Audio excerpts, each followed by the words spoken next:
गौर से सुनिए, एक मंत्र इस जगह ठहर कर मैं सुना देता हूँ, वरना तो लोग कहेंगे पता नहीं मुफ्ती साहब ने दूसरी ही तकरीर कर दिया।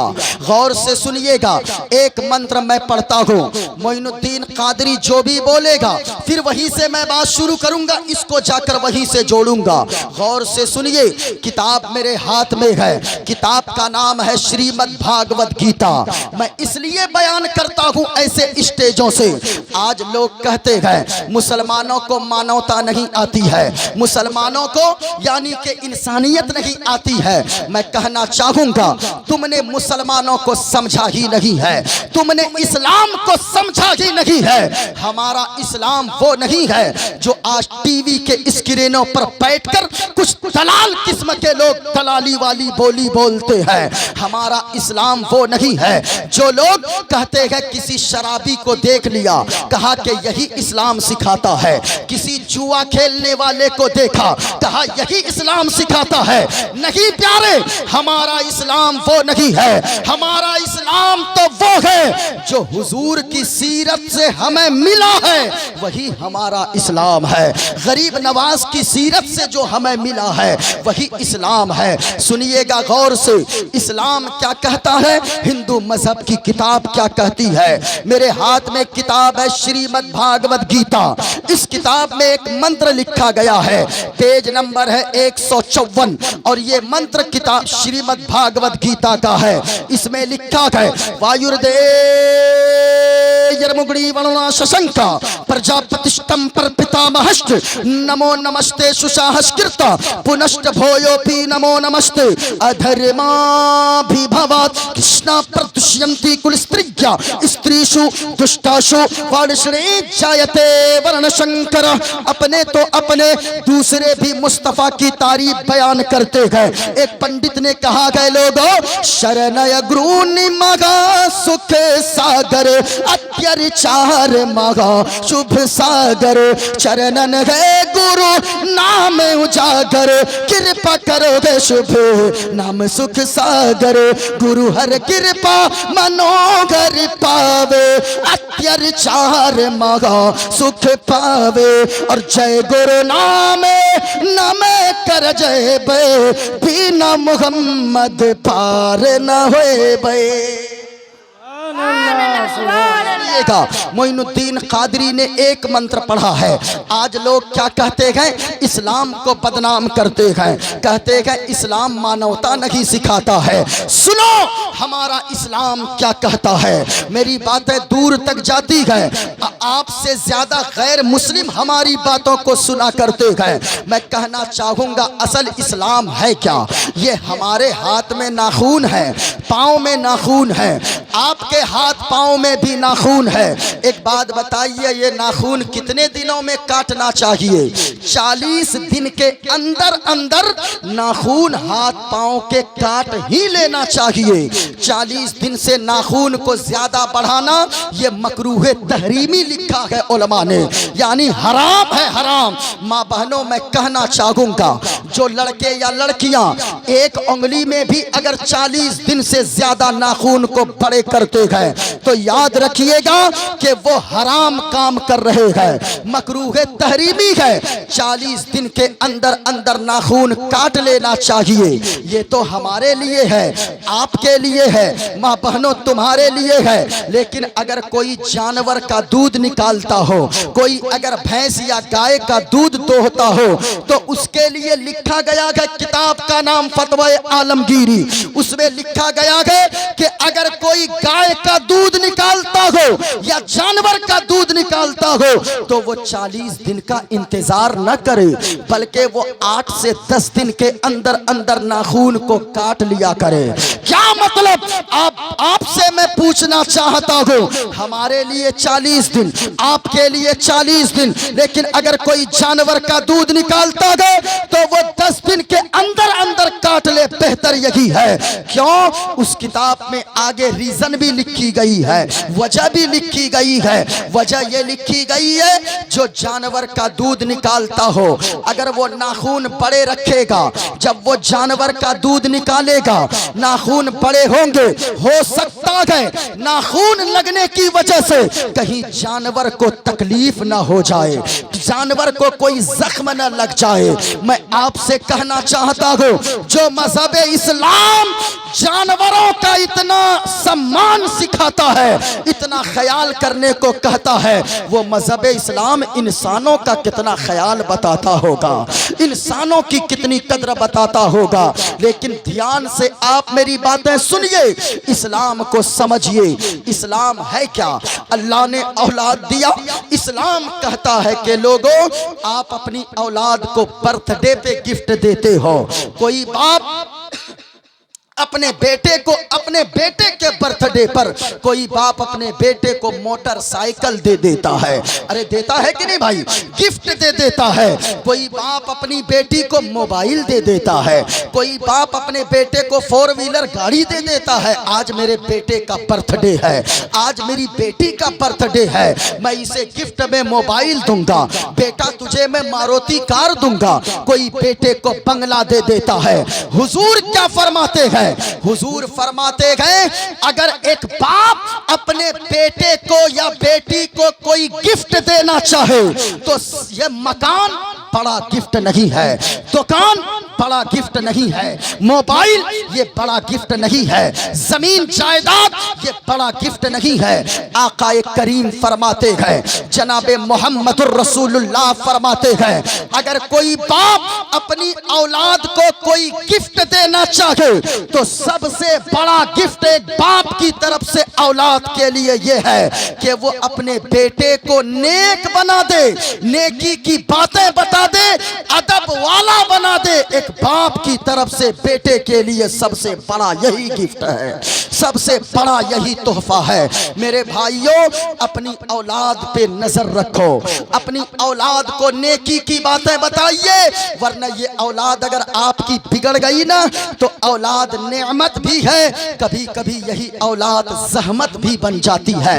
क्यों? हमने कलकत्ता में देखा एक ऐसे रिक्शा चलाने वाले को, हावड़ा स्टेशन पे वो रिक्शा चला रहा है, दाढ़ी सफेद हो गई है, सर के चूल सफेद हो गए हैं। हमने कहा, ओ दादू जी ये बताओ, इस दाढ़ी सफेद दाढ़ी होने के बावजूद 80 साल तुम्हारी उम्र हो गई है, अभी भी तुम रिक्शा चलाते हो, क्या बात है? क्या तुम्हें कोई औलाद नहीं है? कहा, मुफ्ती साहब क्या बात करते हो, अल्लाह ने मुझे 4 बेटे अता फरमाया है। हमने कहा, 4 बेटे? हम 2 भाई हैं, अपने बाप को काम करने नहीं देते, हम 2 भाई हैं, बाप को राजा बना कर रखते हैं, लेकिन आप इस उम्र में रिक्शा चलाते हो। कहा कि क्या बताएं, ऐसी औलाद से बेहतर था अल्लाह मुझे बे औलाद रख देता, यही मेरे लिए बेहतर था। मैं कहना चाहूंगा, ए नौजवानों, कभी भी माँ बाप को ये एहसास मत होने देना कि तेरा बाप ये कह बैठे, या अल्लाह ऐसा बेटा ना देता तो ही बेहतर था, ऐसी बेटी न देता यही बेहतर था।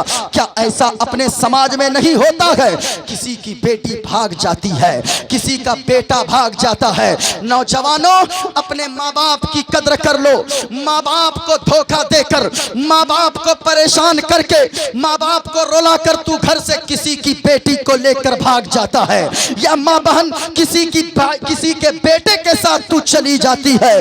तू तो चली जाती है, लेकिन कभी तूने सोचा है तेरा बाप महीनों घर से नहीं निकलता है तेरे भागने के बाद, तेरी माँ 3-4 महीनों तक मोहल्ले में नजर नहीं आती है, वो घर में रोती है, या अल्लाह मेरी बेटी भाग गई, मेरा बेटा भाग गया, मैं माशरे में मुंह कैसे दिखाऊंगा? तुझे क्या पता है कि जमाने वाले कितने ताना देते हैं उस माँ बाप को जिनके बच्चे भाग जाते हैं घर से। मैं कहना चाहूंगा, खबरदार खबरदार, शादी अगर अपनी पसंद पसंदगी से करनी है तो पसंद से करो, लेकिन उससे पहले अपने बूढ़े माँ बाप को राजी कर लो। अपने बूढ़े माँ बाप को पहले तुम राजी कर लो। अगर माँ बाप तेरे घर में रोएंगे, तू ताजमहल जैसी बिल्डिंग में भी बहू बनकर चली जाएगी। अल्लाह की कसम, माँ बाप तेरे घर में रोएंगे, उस महल में भी अल्लाह तुम्हें सुकून नहीं देगा। और अगर माँ बाप राजी रहेंगे, अगर माँ बाप तेरे राजी है, झोपड़ी में शादी करके जाएगी, नमक रोटी खाएगी, उसी झोपड़ी में अल्लाह तुम्हारे लिए सुकून की दौलत अता फरमा देगा। इसलिए माँ बाप को कभी परेशान न करो। याद रखिएगा, औलाद को नेक बनाइए। लेकिन मेरे भाई, औलाद अपने आप नेक नहीं बनती है, बल्कि औलाद के नेक होने के लिए माँ बाप का नेक होना जरूरी है। ऐसा नहीं है बाप दिन भर शराब पीकर कहीं पलटी मारा रहे, माँ अय्याशी करती रहे, माँ नमाज न पढ़े और वो ये सोचे मेरा बेटा 5 वक्त का नमाजी बन जाए। ऐसा नहीं होता है। आप अपने आप को पहले सुधारो। माँ बहनों, तुम अपने आप को नमाजी बनाओ। मैं गारंटी से कहता हूँ, बाप नमाजी होगा तो बेटा बड़ा होकर गद्दार नहीं बनेगा, मुस्तफा का वफादार बन जाएगा। माँ अगर नमाजी होगी, बेटी बड़ी होगी, अय्याश ना बनेगी, बेटी बड़ी होगी तो कनीज़े फातिमा बन जाएगी। लेकिन शर्त है, माँ बाप को नेक बनना होगा। अगर कोई नौजवान शराब पीता है, कोई नौजवान अगर चरस पीता है, कोई नौजवान गांजा फूकता है, मैं उनसे कहना चाहूँगा, तू शराब पीता है, ये असर तेरी कई नस्लों पर जाएगी, कई नस्लें तेरी इससे तबाह होगी। शराब मत पियो। और मैं इस जगह ठहर कर ये भी कह दूँ, मेरे भाई, तू शराब पीता है, तूने सोचा नहीं है कितने घर बर्बाद हो गए ये शराब पीते पीते। ये शराब को क्या बोलते हैं बंगाल में? मत। अच्छा, वही शराब, वही मत आप समझ जाइएगा। आज आप शराब पीते हो, कभी आपने सोचा है कि अगर जवानी में तेरा इंतकाल हो गया? मैं अपने यहाँ की बात बताऊं, एक ऐसा नौजवान जिसने किसी की बातें ना माना, 20, 25, 30 साल का वो पहुंचा, उनके 3 बच्चे हैं छोटे छोटे, जवानी में उसका इंतकाल हो गया। मैं आपसे कहना चाहता हूँ, आज तुम शराब पीते हो, मौलाना की बातें सुनकर नहीं छोड़ते हो, इमाम साहब की बातें सुनते हो, हर जुमा में तकरीर में सुनते हो, लेकिन तुम शराब नहीं छोड़े हो। लेकिन आज एक बात मैं पूछना चाहता हूँ, दिल पे हाथ रखकर बताना, तू शराब पीता है, अगर जवानी में तेरे फेफड़े सड़ गए, अगर जवानी में तेरे गुर्दे खराब हो गए, जवानी में तेरी किडनी खराब हो गई, जवानी में अगर तेरी मौत हो गई, तो तू बता तेरे बच्चों का क्या होगा, तेरी बीवी का क्या होगा, तेरे बूढ़े माँ बाप का क्या होगा? तुझे पता भी है तेरे साथ कितनी जिंदगी जुड़ी हुई है। तू अगर सलामत है, तेरे माँ बाप की खुशियां सलामत है, तू अगर सलामत है, तेरे बच्चों की खुशियां सलामत है।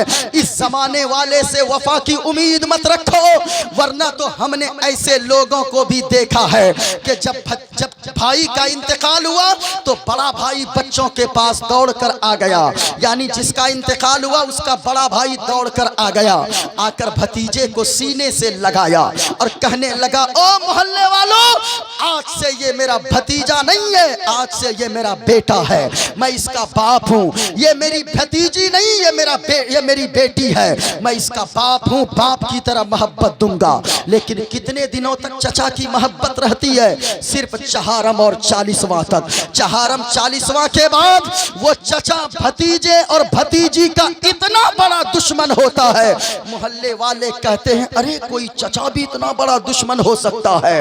इस जमाने वालों से वफा की उम्मीद मत रखो। कभी सोचा है जवानी में अगर तू चला गया, तेरी बीवी की इज्जत पे लोग कीचड़ उछालेंगे, तेरे बच्चे ईद जैसे दिन, मुबारक दिन में दूसरों के दरवाजे पर दूसरों का मुंह तकते रहेंगे। तू अपनी जिंदगी को बर्बाद करता है। कभी सोचा है साल में एक मर्तबा ईद का दिन आता है, ईद उल फित्र के दिन, रमजान के बाद जो ईद आती है, उस दिन अगर कोई बंदा दिल्ली में हो, कोई कोलकाता में हो, कोई मुंबई में काम करता हो, और वो ईद के दिन दिन जब बैठता है सोच कर रोने लगता है, मेरे मौला न जाने मेरे बच्चे आज ईद के दिन पता नहीं किसकी उंगली को पकड़कर ईदगाह गया होगा, न जाने मेरी बेटी नया लिबास पहनी होगी कि नहीं, मेरी बीवी नया कपड़ा पहनी होगी कि नहीं। ये तो एक साल अगर बाहर तू रहता है रोने लगता है घर को याद करके। मेरे मौला तूने मुझे मजबूर बनाया है, इसलिए ईद जैसे दिन में मैं दिल्ली में काम कर रहा हूँ। मैं कहना चाहूंगा कभी तुमने सोचा गए अगर तू एक दिन नहीं रहता गए ईद में तो तुझे बच्चों की याद इतना रुलाती है, तेरे बच्चे दूसरों का मुंह तकते रहते गए, तेरी बीवी घर में नया कपड़ा नहीं पहनती है कि मेरा शौहर जब दिल्ली में काम कर रहा है मैं क्या करूंगी ईद मनाकर, मैं क्या करूंगी नया कपड़ा पहनकर। ये बताओ, ये तो एक दिन की बात है। अगर तू जवानी में दुनिया से चला गया तो फिर तेरी बीवी का क्या होगा, तेरे बच्चों का क्या होगा, तेरे माँ बाप का क्या होगा। इसलिए शराब मत पियो, शराब पीकर गाड़ियां मत चलाओ, कानों में लीड लगाकर गाड़ियां मत चलाओ, गाने सुनते हुए गाड़ियां मत चलाओ, बल्कि ये सोचो अगर शराब पीकर चलाओगे मौत आएगी तो फिर याद रखना तेरा हिसाब बड़ा सख्त होगा। और अगर मुंह को साफ रखोगे, ये इरादा रखो कानों में लीड ना लगाओ, गाड़ी पे चलो तो कलमा शरीफ पढ़ते चलो। अगर एक्सीडेंट हो जाए, मौत भी आए तो एक्सीडेंट हो तो जबान में गुटका ना हो बल्कि जबान पे कलमा तैयबा ला इलाहा इल्लल्लाह मुहम्मदुर रसूलुल्लाह की सदाएं जारी हो। इसलिए मेरे भाइयों शराब मत पियो। सुनो, औलाद अगर अल्लाह ने दिया है ना खुश नसीब हो, वरना मेरे भाई 50 करोड़ का कोई बंगला बनवा ले, अगर औलाद ना हो तो उनका बंगला बेकार है। 50 करोड़ का मकान बनवा ले, घर में बच्चे ना हो घर बेकार है। 10 बीघा जमीन का मालिक हो, औलाद घर में ना हो वो घर बेकार है। लेकिन औलाद अगर अल्लाह ने दिया है, आप खुश नसीब हो, अपनी औलाद की कद्र करो। अपनी औलाद को अगर कुछ तोहफे में देना चाहते हो, जमीन न दें, मकान न दें, अब जायदाद न दें, लेकिन अपने बेटे को अपनी बेटी को नेक जरूर बना दें।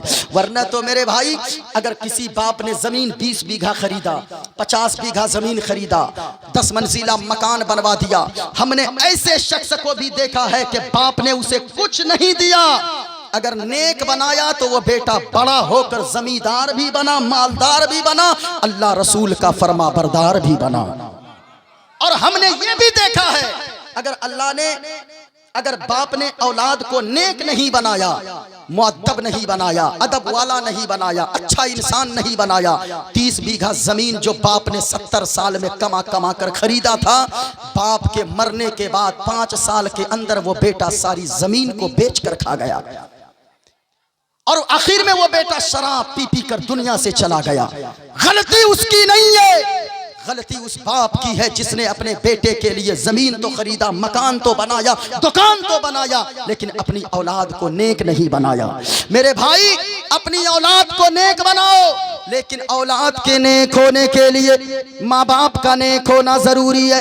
बाप अगर नेक होगा तो बेटा भी, ऊंचा बोलो पूरा मजमा, बाप अगर नेक होगा तो बेटा भी नेक होगा, माँ अगर नेक होगी तो बेटी भी नेक होगी।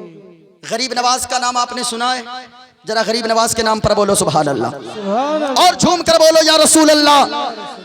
इतनी आवाज है। हमारा तो अकीदा ये है, ये दिल इश्क़ नबी में गर मचल जाए तो अच्छा है, ये दिल इश्क़ नबी में गर मचल जाए तो अच्छा है। और मोहम्मद कहते कहते दम निकल जाए तो अच्छा है, मोहम्मद कहते कहते दम निकल जाए तो अच्छा है। सुनो